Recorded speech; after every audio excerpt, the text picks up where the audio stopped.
Over Labor Day weekend, the Bahamas were hit with a Category 5 hurricane, causing significant damage and loss of life.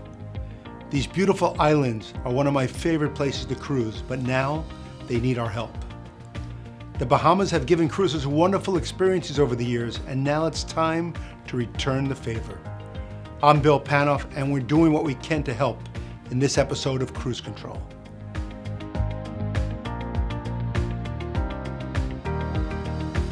Hurricane Dorian caused massive flooding and wind-destroyed homes on multiple islands.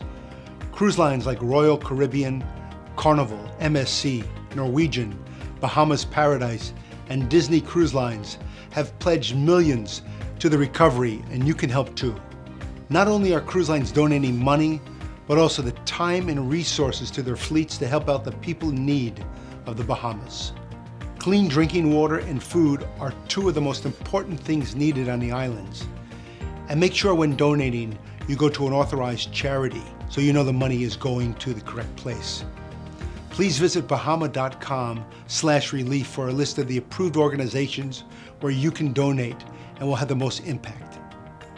They include the Red Cross, National Association of the Bahamas, the Caribbean Tourism Organization, and the Atlantis Bahamas Hurricane Relief Fund. Your donation will help provide these things like food, water, shelter, and medical care to the most needy on the islands and hardest hit by the storm. There are more than 700 islands in the Bahamas, and most were unaffected by the storm. Tourism is the most important economic factor in the region, so continuing to book your cruises and head into the islands on vacation is a huge help in helping the region get back on their feet.